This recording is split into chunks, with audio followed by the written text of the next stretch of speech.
William Wilberforce did more to turn his nation to righteousness and to defend the oppressed than many of the greatest men of God.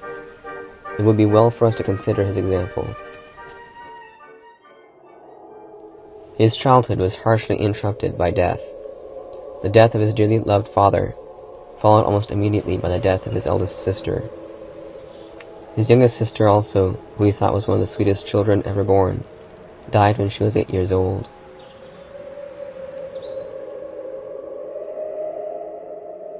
During a prolonged illness of his mother, he stayed with his aunt and uncle, who were devout Methodists. During this time, he became very close to John Newton, a former slave trader who had become an honorable man of God. My mother sees your religious enthusiasm as poisonous, and now that she is well, she may take me away. If I must leave, I want you to know that I think of you as my father.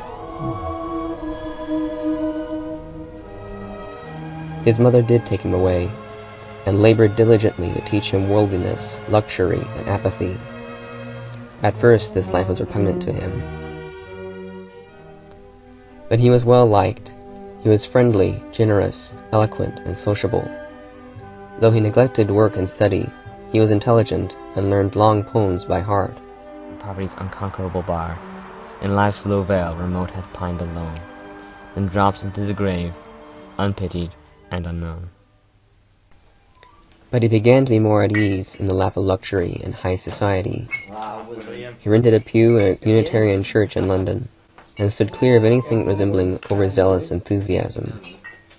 He entered more deeply into the life of the upper class, joining 5 different clubs, splendid and profligate places, given to fashionable discourse and dissipation. And so by degrees he became, as he said, as thoughtless as any amongst them. His faith faded away like a river in a drought, becoming a socially acceptable, distant, deistic notion. But God had not forgotten him, and so a chance meeting and a chance finding of a book began in him what he called the Great Change. A man named Isaac Milner, by providential circumstance, became Wilberforce's traveling companion. This is a man of God, who had also a position and education in common with Wilberforce, and by this was able to cross the barriers of Wilberforce's mind to reach his soul.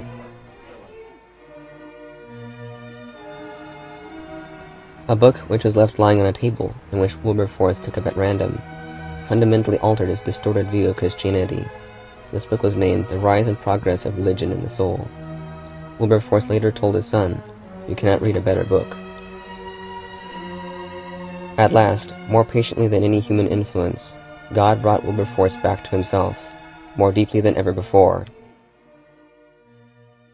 Safe thus far, and grace will lead me home. After his conversion, he sought to meet privately with John Newton, to seek his help and counsel concerning the direction he should take, and whether he should abandon his social position and high standing to join a holy order. Your position and your influence are gifts from God. Now that you serve Him, you should use them for His purposes. But what purposes? He took up many causes, setting about to reform every facet of his country. But his hardest and greatest endeavor was the overthrow of the vast and blood-bathed system of the English slave trade. This brought him together with a man named Lauda Equiano, a former slave who had become a writer and a champion of freedom. Wilberforce faced every evil he could find, standing against drunkenness, obscenity, child labor, cruelty to animals. From every direction he shone into his country's darkness, so that no shadow could survive unexposed or unchallenged.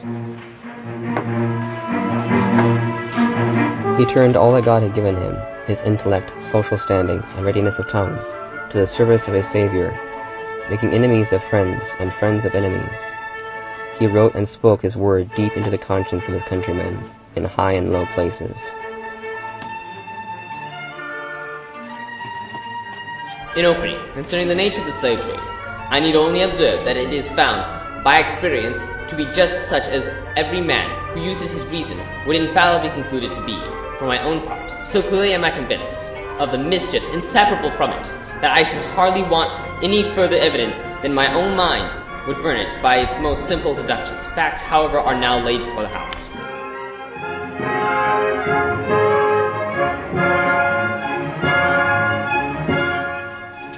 He was a picture of the diligence that should be seen in every Christian, and for centuries to come the world will bear the mark he left. He ruled his tongue for the glory of God. He mastered the soft answer and the light of reproof.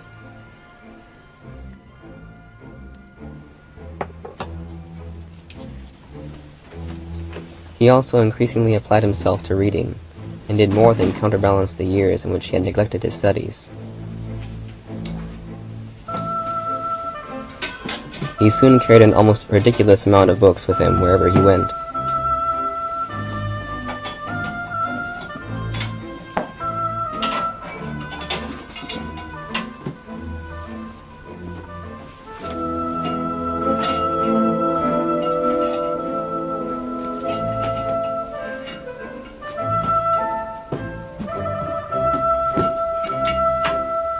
As a friend described him, he kindled at the very sight of books.